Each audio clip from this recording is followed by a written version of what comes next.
The Positive Pause is a motivational-minded podcast covering topics women want to know about as they journey to and through menopause, focusing on subjects that impact women's health and healthy aging, including what it means to age healthfully. The Positive Pause features experts and influencers from a variety of industries and specialties. The information and opinions expressed on the Positive Pause are not intended to replace the services of trained professionals or to provide specific medical advice. To see the National Menopause Foundation's full medical disclaimer, please visit nationalmenopausefoundation.org. Welcome to the Positive Pause. I'm Claire Gill, founder of the National Menopause Foundation. Joining me for this episode is Dr. Evan Rabinowitz, founder of the Yao Shan Center for Chinese Medicine in Washington, D.C., where he has maintained his clinical practice for more than 20 years. Dr. Rabinowitz is both a clinician and teacher. Currently, he is professor of Taoist Traditions College of Chinese Medical Arts in Asheville, North Carolina. He is the former director of Chinese herbal medicine at the Maryland University of Integrative Health, where during his 8-year tenure, he helped create the university's master's and doctorate programs in Oriental medicine. Dr. Rabinowitz is a regular lecturer in Georgetown University's Complementary and Alternative Medicine degree program. He is a former instructor and Chinese herbal supervisor at the Academy for 5-Element Acupuncture in Gainesville. Dr. Rabinowitz has an active private teaching schedule, offering continuing education for practitioners across the United States and internationally. He has been studying extensively with Jeffrey Yuen for the last 18 years. He is a graduate of the George Washington University, the Traditional Acupuncture Institute, and Maryland University of Integrative Health. Thanks so much for being with me today, Evan. Oh, it's such a pleasure. Thanks for having me. So I am so excited to speak to you about this topic today. We've talked about it several times, and I'm so glad to actually get you on the podcast. In full disclosure, I'm a patient of yours, and I've been seeing you at their DC practice for more than a decade. It's hard to believe now it's been that long. Amazing. But I was really completely new to acupuncture when we first met. And so for those who may not be familiar with acupuncture, could you give us a little brief explanation about its history and the practice? Sure. I mean, I think the first thing to keep in mind is that acupuncture is a system that's part of a larger system of medicine in China. And I specifically say medicine in China as opposed to saying Chinese medicine, because of course Chinese medicine is something that didn't exist in the sense of there was no term Chinese medicine really before the 1940s or 50s even, because it was just medicine. This is just the medicine that was practiced in that part of the world from time immemorial.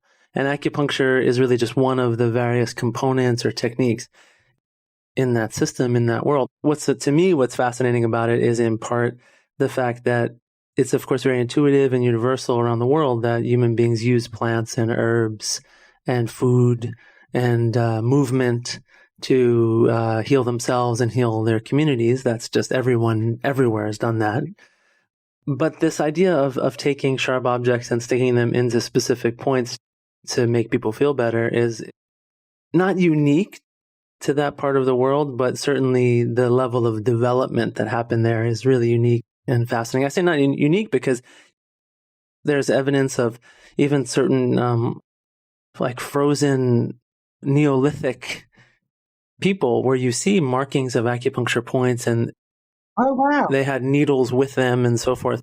And these are non-Chinese people that had that. So it might not be unique to the Chinese world, but certainly the level of development that took place around that is unique to China. And it's just a fascinating thing in world medicine. So that part has always intrigued me. And so I think that's the first thing to say. It's really important to think of acupuncture not as its own reality, but as just part of medicine in that part of the world, which then over time spread throughout the first that region, obviously spreading to Japan and Korea and other parts of East Asia. And then from there through the rest of the world. I mean, it was in Europe through the Jesuits in the 16th century, at least. And then coming to the United States, there are two sort of phases of it. I mean, the first phase is just Chinese people brought it with them Mm-hmm. in the 19th century. So the Chinese people that came and say built the railroad of the United States out west, they certainly had acupuncture and Chinese medicine with them. And in fact, in some places, in some very rural parts of the United States, they were the only really good medicine that people had. And there's some very interesting stories and some very interesting history around some of these Chinese doctors which were serving these very rural communities out west, say in like Eastern Oregon and so forth. There's a documentary film about that, in fact, PBS documentary about one of the very famous doctors, because the climate out there is so dry that his clinic is preserved and his prescriptions are preserved. And so there's like a little museum out there in Eastern Oregon. Wow. And his name is Ing He, I-N-G-H-A-Y, Ing He. So there's a PBS documentary about that. But I think he was one of many people that were just bringing their culture and their medicine with them in that part of American history. But really, when it became more opened up to a larger group of Americans was in the 1970s after Nixon went to China. So after Nixon went to China, then you start to see more and more Americans practicing, and that's when all of the schools start to pop up. So like the first acupuncture institutes start to emerge in the mid-70s. And so it's been 50 years now, It's interesting. So we're now in like the third, maybe almost fourth generation, like so they say third to fourth generation of people studying and practicing. But yeah, it really began in the 70s that then schools started to pop up around the country. The school that I went to was established in 1973, first 1974. So I think there's an interesting American history. Just to say, another word about acupuncture history is just that, so how old is it? There's an archaeological evidence of stone needles and this type of thing that goes about 3,000 years old, something like that. And then we have textual evidence, like written records of people mentioning acupuncture as a practice that goes back at least 2,000 years, if not more. And in fact, one thing that's really interesting is that there's a kind of, there are texts which are still part of the medical curriculum, still very much when I teach my classes. And everybody who's a teacher is in some degree making reference to certain texts that do go back to the Han Dynasty, which is roughly, say, like 200 BCE to 200 CE. So it roughly spans about that time. So turn of the millennia. Yeah. Those texts are still sort of part of a living tradition. So it's very old and just incredible that it's still, I think, so relevant and still practiced. It's not a relic. It's something which is alive and real in terms of a living tradition.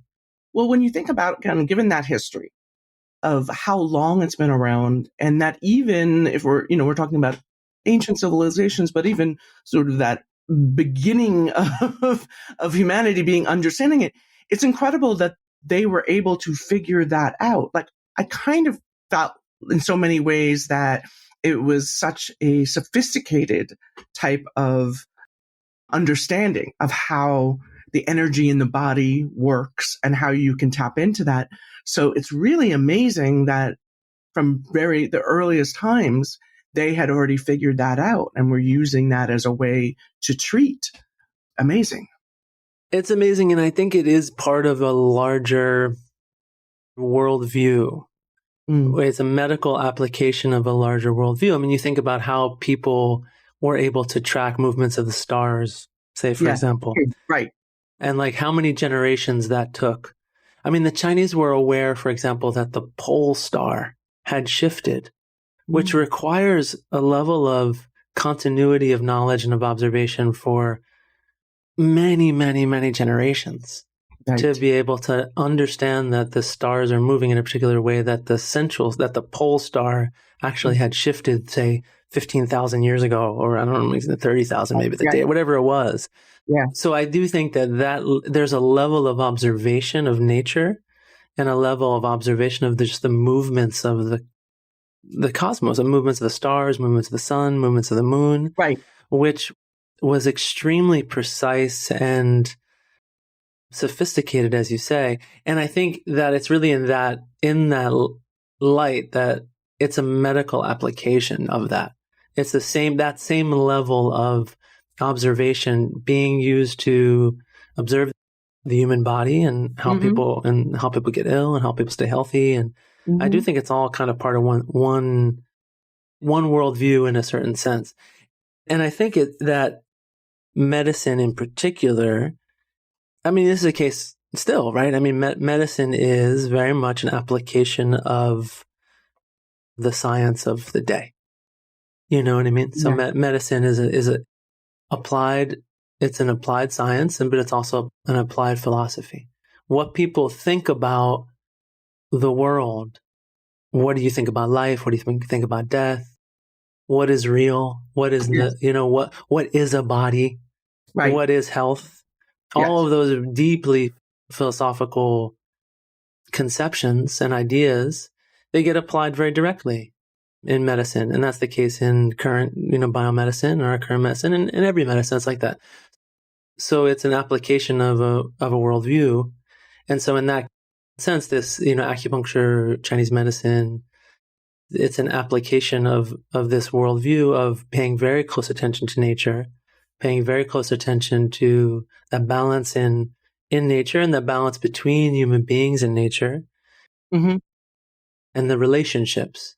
So those relationships are just taken extremely seriously, that we're related to our environment, we're related to the movements of our environment, and that's tracked. So then when it comes to this incredible issue of how do they know where these points were and how these points go? I mean, I think then it's a combination of something very empirical, which is this ability to closely observe movements. Yes. On the one hand, but on the other hand, I do think that it's an application of a philosophy of life and what is a body. So this vision of that there are these channels that are running through the body. That's a philosophical vision. It has to do with how the world is seen. It's not just empirical. I mean, we have in our office, maybe you've seen this, we have these cartoons, you've seen lots of cartoons like that where, I don't know, it's like an elephant having like cavemen throw spears at it. And then the caption reads something like, wow, my shoulder feels better, something like that. So, that kind of thing where I'm pretty convinced that it's not simply an empirical matter over long periods of time, that they just sort of like, somebody fell on the grass and got stabbed by a reed or something like, oh, wow, my neck feels better.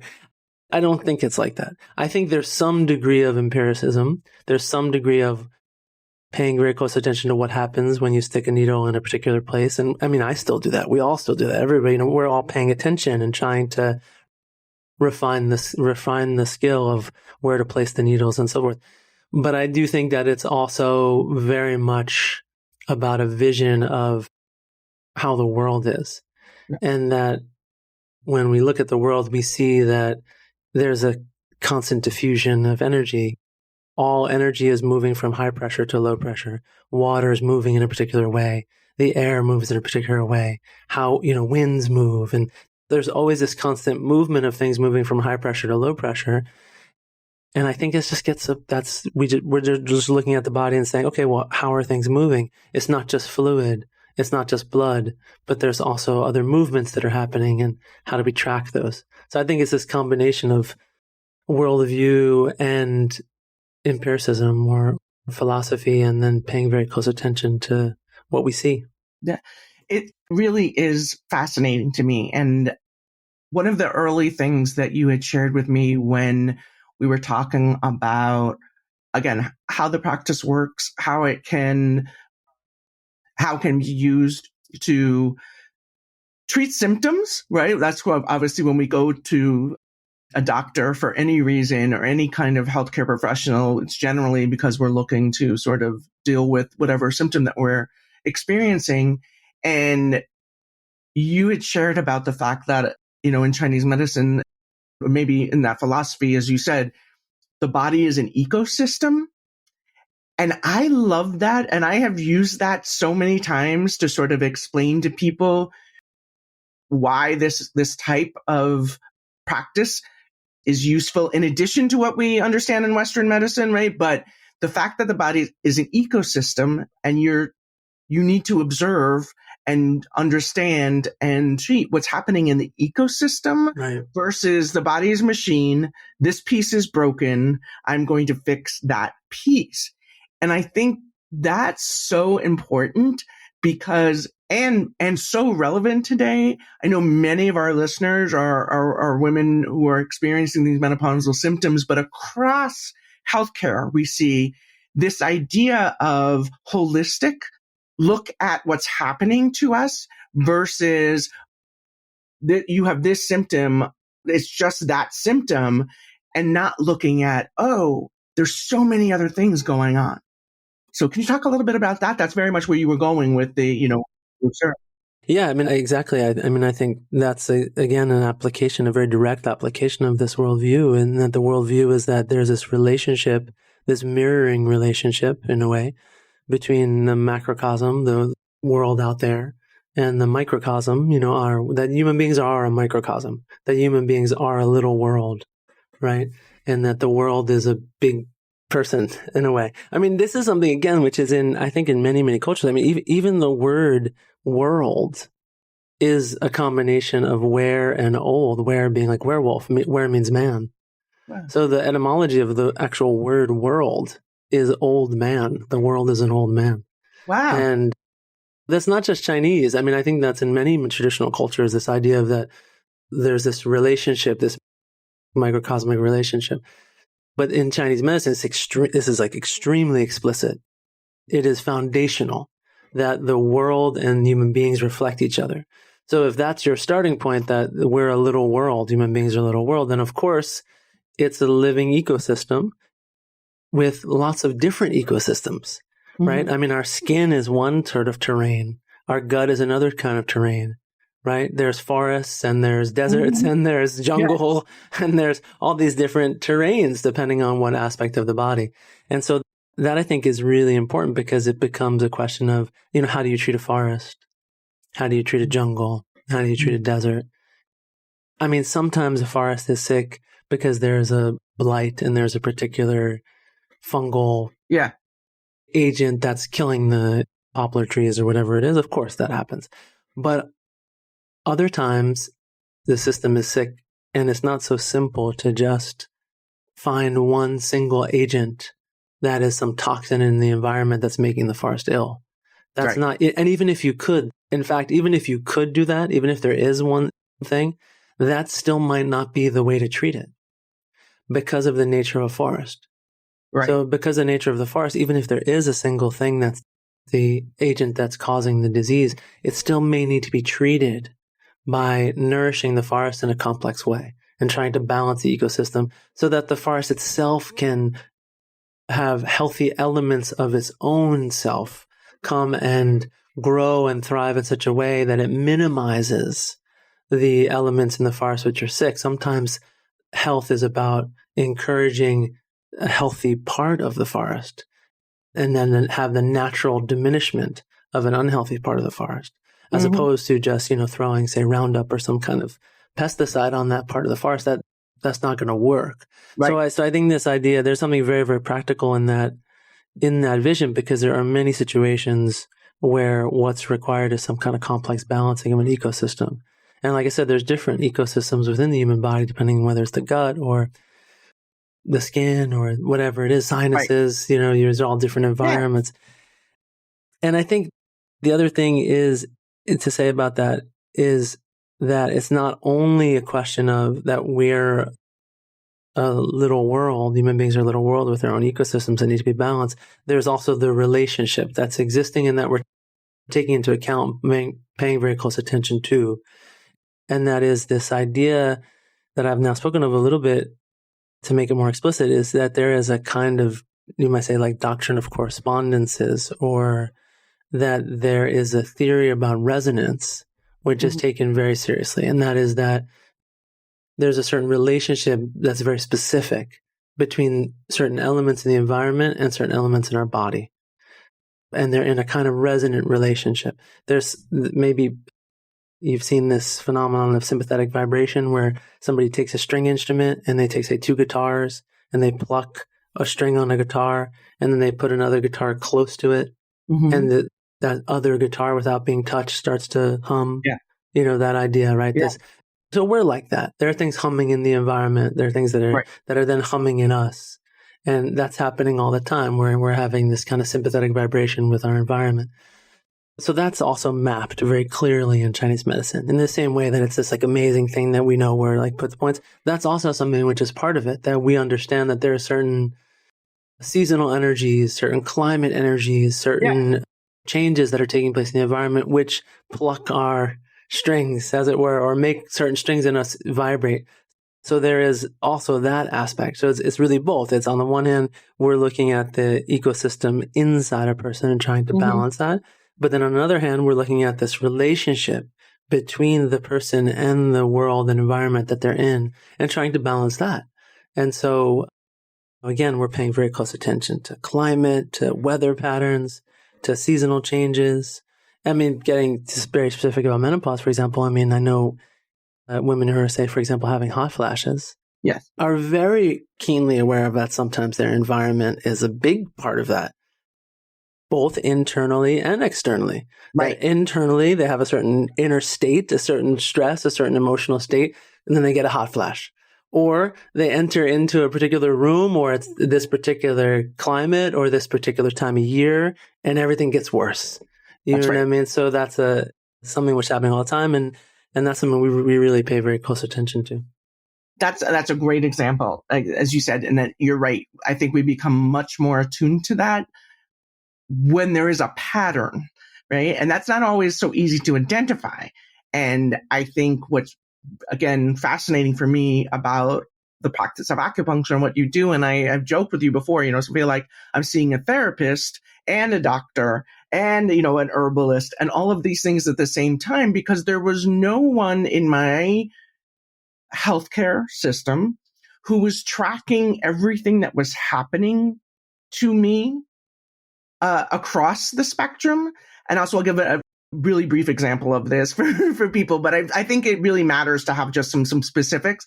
So I remember at one point, years and years ago, my cholesterol had gone up, and my primary care didn't test my blood. Oh my God, my cholesterol's gone up. And that was weird because I'd never really had high cholesterol before. And so we were saying, and so of course he's like, okay, so I think we need to put you on a cholesterol medication. We'll talk about that next time.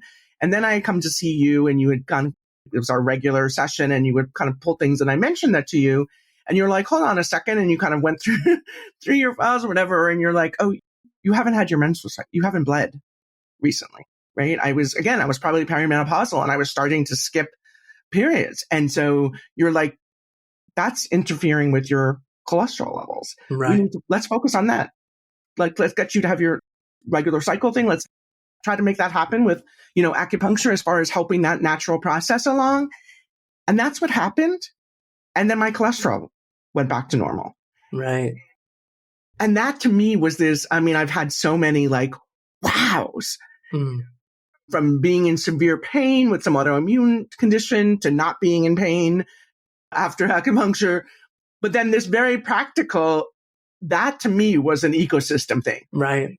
Wow, what is happening in her ecosystem that's making this go off? And so I see that as a really simple way of explaining some of the things that I think Chinese medicine or Eastern medicine does differently than Western medicine, because there's no doctor who, there would be no one else that I saw who would be like tracking my menstrual cycle, right, knowing, right, that this is going off or that this was happening and these things. And so again, that's one example way. So let's talk. I could talk about this forever. I think it's so wonderful, but let's talk a little bit about the natural stage of life that is menopause for women. And we know anyone born with a uterus will experience menopause if we're healthy enough and if we live long enough to do that. But some of those symptoms that we experience can be really significant and totally impact our quality of life. You mentioned, obviously, hot flashes and night sweats, which people are so aware of. And so I'm fascinated by how Eastern medicine looks at this natural stage of life that's menopause, and do they approach it in a way that may be different than how we think about it in Western medicine? I think so. Again, I think it's part of this larger conception of trying to balance forces in the body. So there are these two, what I call kind of vectors of aging. And everything can be divided into different parts, as it were. Like, so in Chinese medicine, there's a fundamental division into yin and yang. So maybe some of your listeners have heard those terms, yin and yang. And yin and yang are not things, really. They're just categories. Like everything can be divided into two. So there's up, there's down, there's light, there's dark, there's hot, there's cold.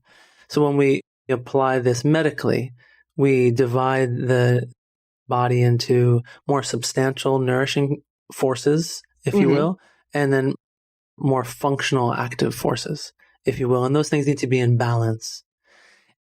And those forces which need to be in balance, those yin aspect of the body, there is this nourishing, cooling, moistening forces which are in a balance with the more activating, warming forces, just as in broad strokes. And so we're tracking, again, in this larger ecosystem, the maturation and decline of those forces. And that is at the heart of menopause because it's at the heart of development. In other words, that yin vector, those yin forces at a certain point surged. Yeah. And then women developed secondary sex characteristics and they, sort of go from there, as it were. And same with men, that these yang forces surged and then they developed into men and secondary sex characteristics of men and so on and so forth. Those yin forces can be nourished, I think, is the bottom line to say. So we look at the complex ways in which those yin forces can be nourished. And there are herbal treatments, there are formulas, there are acupuncture points, there are food, there are activities, movements, and so forth, which try to more broadly nourish those yin forces. And then again, the ecosystem analogy is powerful because oftentimes, it's a combination of nourishing certain things in the body, but also trying to limit and cool other things in the body. So just to be quite specific, we might, in an herbal formula or in an acupuncture treatment, be doing a series of points or giving us certain herbs which are trying to cool, say, hot flashes. Yeah. Trying to make the person less hot. Yes. While at the same time nourishing these yin forces, which would then give them more ability, not only give them more of this sort of cooling, nourishing energy, but would give them the ability to balance the heat. So oftentimes we look at menopause as a situation where the heat might not be itself pathological. It's just that it's no longer being balanced by the cooling energies of the body. It's relatively too much. And what's needed is more of the yin forces in order to balance those yang forces. So a lot of times that's what's happening. We're trying to cool certain aspects and trying to nourish some other aspects. So, I don't like to use the mechanical analogies too much, but I think this is a helpful analogy for women. When I talk about this with them, and that it's a bit like landing a plane in a certain sense, that you can think about your life as that, you took off when you were 11 or 12, as it were, that all of a sudden you had this surge of estrogen in your body, you had the surge of yin in your body, and then you were at 30,000 feet for 20 years or 30 years, whatever it was, 30 years, you're at 20,000 feet. And you might go to a higher altitude if you get pregnant, and then you're at a higher altitude and you're pregnant and you come back down to that cruising altitude of 30,000 feet for some time. And then every month there is a little bit of a raising of altitude and a little bit of sinking of altitude as you go through your menstrual cycle. But generally speaking, that's all happening at 30,000 feet. Right. And then what happens as you approach menopause is that you're getting to landing the plane. Yeah. And, it starts to decline. And like when you're on a plane and you're going towards landing, sometimes you hit turbulence and it gets very unstable and it gets very shaky and you have all these symptoms, but then it might settle down and you'll cruise for a little while. And then you'll start a little bit more of a descent and maybe you'll have some turbulence and then so on and so forth. So sometimes I'm thinking about helping people through menopause in that light of it's about how can we help to create a situation? We've all been on those flights very rarely, where all of a sudden we land and like we didn't even realize that we descended. It's just, Yeah, this it's super smooth, smooth. completely smooth landing. You just all of a sudden you're on the ground. We've all had those fantastic flights. So, that's kind of the goal, right? The goal is not necessarily, or is not a pathological process. It's just a normal process of you had this. Yeah. Riding high. You're riding high for 30 years and now you're coming down, and that's just the natural flight that all women take. And I think the goal is to make that a very smooth landing, a very smooth process. And part of that smoothness is this balancing of forces that needs to happen as the natural decline is taking place. This is conceptualized in this yin-yang terms of how do we supplement these essences. Yeah. Something you said before, which is really interesting to me, is an interesting example, really great example you were using about cholesterol. So just to make this really concrete, maybe is to say that cholesterol is, for example, a precursor to sexual hormones. So cholesterol is building block of estrogen and other sexual hormones. Yeah. So it's very common that there's a cholesterol rise during menopause. And from this Chinese medicine point of view, that cholesterol rise during menopause is because the body is attempting to generate more of these yin substances. It wants to generate more yin substances as it sees there's a declining of these yin essences. It's attempting to erroneously produce more by offering more of the building blocks.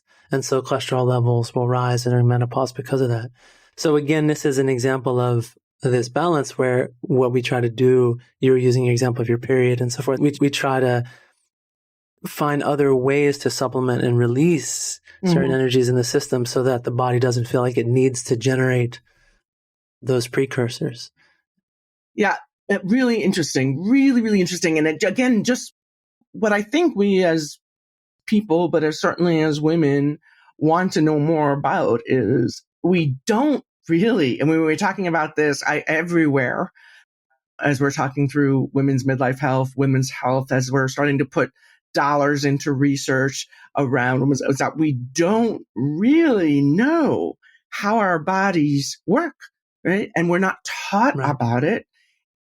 And then again, there's so much to know when it comes to, no crack on Western medicine, right? We've made great advances. They're trying to do things, but that philosophy is different on all of things. We've siloed our practitioners into specialty areas, right? You're an oncologist. That's all you do. You're a cardiologist. That's all you do. And you know about the things that happen around your area of expertise, but you're feeding people off, and that continuity of knowledge about the person that you're treating is lost somewhere, I think, over the years as we've becoming more specialized, Absolutely. And what used to be the general practitioner, the family practice medicine, the internal medicine doctor has been, quite frankly, in our healthcare system, so limited in the amount of time they get to spend with the patient and what they're able to do in the 15-minute window they're allowed to bill each visit. It's not surprising that we're in the state that we're in. And one thing I did want to go back about, we were talking about the plane analogies, which I think is beautiful, but I also just want to sort of say to women, we're not talking about landing like the plane as it's the end of your life. No, of course not. It is the end of your reproductive, right? That kind of the thing that, again, here we've launched, right? In puberty, as you said, we cruise along and now that trip is over, the reproductive trip is over. And so we're landing it. And I love that thing of like how to bring the plane down with the least amount of turbulence as possible is such a great analogy for that. And that there are things that can be done about it that, again, so many women talk about, how do I naturally, do this? And certainly there are fantastic pharmacological things that we know, there are things that can be done with HRT and stuff like that we know are safe and effective. But for those who would really like to pursue another means to it, I think it's so important to talk about that. And like you said, that I also love the combination of nourishing, like the herbal medicine, how do we put back into the ecosystem what it needs to bring about that natural balance, I think is really, really important. So Are there things, again, specifically women ask all the time about herbal treatments. And I get a little wary here, right? Because there's so many things on the market and so many people. I was at a big meeting last night of women's health organizations and stakeholders, and we were talking about that, just the amount of misinformation out there and how do we combat it and how do we give women the tools to know where to get really good information, right? And so again, there might be herbs that are useful in this transition in life, but they need to be applied and need to be really safe. And you need to find someone who actually knows about that. So how do you counsel women about that when it comes to going that herbal route? Right. I mean, I do think that it's important to find someone who is, really qualified and understands the complexities and how to navigate the complexities. And I'm not a big advocate of people just going and picking things off the shelf and so forth, because as an herbalist, my perspective is that there is nothing in nature that is simply good for everybody. And there's nothing that's bad for everybody. There's nothing that's good for everybody. Right. It's a question of which body, whose body are we talking about? And so that same conception of trying to find a balance means that the more specific you can get about that, then often the more powerful it is. And in order to get specific, in order to be able to do this, what can sometimes be a delicate balance, I think you do need to find somebody who knows what they're doing and is qualified and not simply get something off the shelf and so forth. So I do recommend that people, find a qualified Chinese medical practitioner. I mean, obviously I have a bias towards Chinese medicine, but you find somebody who's well-educated and is qualified and knows how to do it. And I do think there's issues with people, are always concerned about herb quality. And I think that's a legitimate thing to be concerned about. And again, I think if you go to a practitioner who is well-qualified and well-educated, then that's part of their education, that they're going to understand how to get quality. How do we find those people, though, Evan? So where are there, again, we have things like referrals and even star ratings from patients and stuff or whatever. Is there a source for people who are degreed in like what you've done? Where do people go to find those kind of practitioners and experts? Well, I think there's both on the state level and the national level that one could look. So, on a state level, you can look to see if there's a state organization, say, for example. So in Washington, D.C., we have the Acupuncture Society of Washington, D.C., and you can look there in Maryland, Virginia. They have their own acupuncture societies, and you could always look on those websites for a practitioner referral. It would be anybody who's a part of one of those organizations is going to be somebody who would be an educated practitioner, because you also wouldn't be able to be a member of the society if you weren't a qualified practitioner. So there's that level of let's say looking for the Virginia Acupuncture Society or the Maryland Acupuncture Society or Acupuncture Society of DC. You can, of course, go to the actual Department of Health and look up a practitioner and, see that they're licensed. I mean, in the United States, again, going back, because there's such a relatively long history of Chinese medicine, in particular in the United States, going all the way back to the 70s, as I was saying at the beginning of our talk, it's a well-established licensing system in the United States. So people will be licensed by the Board of Medicine, or there's some states have their own board of acupuncture. So like in DC, for example, one could go and just look up healthcare.gov and go to the board and look up a person and see that they're licensed. I mean, there's even that level. Oh, okay. And in DC, for example, you would be licensed also in herbal medicine. So I have an herbal medicine license as well as an acupuncture license with the Department of Health in DC. So there's that level. You can go to the state.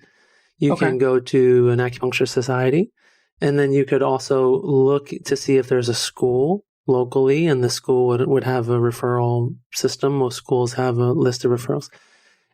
And then there's nationally. And this is also quite simple, is that one could go to there are national boards and a national certification organization called the NCCAOM. Okay. The NCCAOM. And the NCCAOM would be the national certification that practitioners have, and they'll also have a list. So in the case of Chinese medicine in particular, you're really talking about something which is a very well-established legal and educational system and practice. In certain ways, Chinese medicine is relatively unique in the alternative. Well, I guess we don't call it alternative anymore, but we used to call it alternative, and now they call it integrative or complementary and so forth. But it's relatively unique in the United States in the sense that it is by far the most well-established. And so the channels in which one could look are very well-established, state, national licensing in the particular board of medicine. Yeah. And there's that. I think when it comes to knowing, it's still, though, and this is the case with Chinese medicine, and frankly, I think this or a cardiologist, whatever, I still think the best thing is that you have somebody who you ask around your friends and you ask. And, I have people, so referrals are always the best. And again, I think that goes for a gastroenterologist or an acupuncturist, everybody. You want to talk to somebody who they've helped. You want to talk to a friend who says, my mom sees this woman and she's amazing. And, so I think you have both avenues. You have your avenue to just check out their credentialing, but you also still have the basic avenue of word of mouth and finding a referral through that. I think transparency is always really important, and people should, if you're seeing a practitioner in terms of their herbs, it should be really transparent around where they come from and how they get them and what companies they use. And most people who are in these categories that I'm talking about, again, this is part of their education that they know how to get. There are companies that ethically source things and are very particular about pesticides and heavy metals and so forth. I mean, the herbs that we use in my clinic, if you go to the supermarket and just buy some broccoli and cabbage, you're going to get way more pesticides and heavy metals than you would in the herbs that we use, because the companies that I'm working with are very meticulous. Yeah. And that is very possible. So it's definitely not this kind of Wild West sort of, and it's not like that at all. It doesn't have to be, because it's, again, particularly in terms of Chinese medicine, we have some systems which are really well established. Yeah. It's so funny that, again, we look at it and we think of it as that alternative medicine, right? And when you think about the history of it, it's our actual medicine, Western medicine, is the new frontier, the Wild West, right? And it's these other practices that have been around, like you said, for a millennial, but we consider that new and alternative and kind of a little scary. But we'll make sure that we have, for those listening, all of the suggestions you had about state societies and the national organization and stuff. We'll make sure that that's listed with the notes for this session, as well as obviously information on how to reach you. And I think that's super helpful, Evan, because I might become annoying in how many people I try to refer to you, because anytime anybody talks to me about something that they're dealing with, I'm like, have you considered acupuncture? I say that from a place of, I grew up with, my mom was an RN, we are firmly in the Western medicine. This is the thing to do. And yet even my mom in her 80s came to see you and was marveled by what you were able to do as far as helping her in her shoulder pain kind of stuff. I think it was her elbow or something like that she was having that we just couldn't figure out. And so I do think people should, again, whatever you're comfortable with, but I was really excited to bring this topic to our listeners because so many women are looking at this. And I think, again, we have a whole different level of consumer and patient these days who are really looking into, what am I putting in my body? What am I doing to my body? How do I approach this?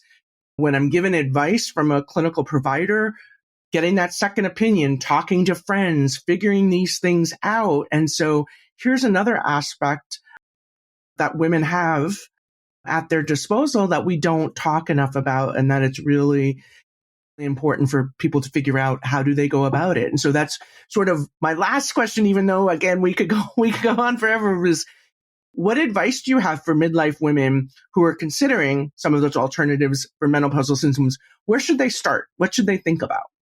Well, I think one thing I want to say just more generally about that is I think this idea, what I was talking before about these yin yang vectors and the landing the plane and so forth. I mean, one thing that I also like to say to women is that we're talking about a redistribution of resources, that there's a certain amount of resources that we have in our body, and that when you're flying that plane, there's a tremendous amount of resources which are going towards reproduction. I mean, because that's the whole point, obviously, of the menstrual cycle is reproduction. And so there are tremendous resources which are going, I mean, month after month, year after year, tremendous amount of resources which are being applied towards the process of reproduction. So there is this gift that's also available as we're going through this stage where there's this redistribution of resources which now are available to the system, which are now no longer being allocated towards reproduction. So I think there's something in that which is really profound and really important to think about, of how we have certain energies which are now available to us, which were for so many years geared towards making another life, now are no longer geared towards making another life, but are geared towards my own life and sustaining and nourishing my own life. So I think that's a very deep thing and a very important thing to think about in terms of reframing it. Oh, beautiful. And you're absolutely, that explains in so many ways. Evan's like we said, like, why does it take to us getting to this stage of life to sort of feel this power that we have? Mm-hmm. And like you say, it's that energy, right? That we've been putting out towards all these, that natural thing of women recreate. And so we devote that. I love that. Right. That makes perfect sense. Right. And so I think this is a great, I think that's like spiritual opportunity and emotional opportunity. And it's a very deep and important thing to keep in mind also, really not pathologizing the process. That not pathologizing because it's just, like I said, landing the plane, and it's just the natural thing of you have to land the plane, this reproductive plane, like you were saying. But then this other aspect of it where it's a redistribution of resources and how to think about, I'm here in Washington, D.C., so people are always thinking about redistributing resources and how we allocate budgets and how we're allocating budgets and so forth. And so I think it's a powerful analogy to think about, okay, well, now you have these resources available for other aspects of life. So I wanted to just say that. So Evan, what are some advice that you have for women who are considering this or thinking about alternative medicines, and how to begin that or how to consider that? Well, one thing I want to point out is that I do not in any way think that it's an either or in terms of using something like Chinese medicine or other types of treatments like this and doing, say, for example, hormonal therapy or some sort of Western medical, biological therapy or whatever it is. I don't at all consider this to be an either or. I think that this ecosystem analogy is precisely why you might be taking something from your gynecologist or endocrinologist, but at the same time, there are huge benefits that you might get from Chinese medicine because there's this whole other avenue that might be part of your ecosystem which needs balancing and needs help. Sleep, anxiety, not just this issue of, say, dryness and hot flashes and so forth, but all of the other irritability and sleep and this yin vector that I'm talking about, it can create a kind of the buffer between us and the world becomes a little thinner. And that buffer between us and the world, as it becomes thinner, what comes with that is it can be a kind of more easily irritability, more easily frayed, more easily agitated, more easily anxious. And then that has a profound effect on all aspects of our life in terms of sleep and many other symptoms. So I think that definitely I would just say to your listeners to not think of it as an either or, that you do this or do something else. There's going to be something in this. I really almost guarantee there will be something in this which could be a huge benefit for some aspect of your ecosystem, for some aspect of your life. That makes perfect sense. And that's a really important point. Because like I said, again, when I talk about my journey and working with you, I do all the things that all my doctors tell me to do, in addition to seeing you and helping through some of these other things. So as you said, it can be an enhancement for those, no matter what we're doing. And then again, some people just choose one or the other, whatever. But again, doesn't have to be. That's a really good point to make. Thank you. Yeah, Thank you. Sure. Great. Really, Evan, I so appreciate this. And I hope you'll come back again, because I think there's so many other things I want to talk with you about as far as some of these things of how to manage that balance in our lives, and a lot of around those symptom type stuff too. And I just really appreciate you sharing your knowledge and expertise. And I know we covered, I was trying to, get you to explain all of the history and philosophy about it. We talked through this, but I've said this to you a number of times, and then, saying it publicly now on this podcast, but partnering with you on my healthcare journey has been one of the most amazing and impactful and beneficial things that I have done in my life. And I was referred to you by a nutritionist when I was diagnosed with an autoimmune disease. And really, again, one of the most amazing and impactful things that have ever happened to me. And I can't imagine managing my health. And even though I'm not great at it in so many ways either, but I do think the benefits have been astronomical. And so I'm so grateful to you. And I'm really excited to just share that story and that journey with people. And I'm always willing to talk about it because I think it's so important. And that's not to say it's for everybody. Again, it's really whatever works for you. Sure. And as long as you are getting credible, good advice and empowerment to make those choices for yourself, I think it's so important. So again, thank you so much for being here. I hope you all have enjoyed this episode as much as I have. And as I said, I'll make sure we have notes from this session included where you can go to some of the resources that Dr. Rabinowitz has suggested. Please share this episode with your friends and family, and make sure that you subscribe so that you don't miss an episode of The Positive Pause. Thank you again to my guest, Evan Rabinowitz, founder of the Yao Shan Center for Chinese Medicine in Washington, D.C. And thank you for listening. We hope you'll tune in to another episode of The Positive Pause.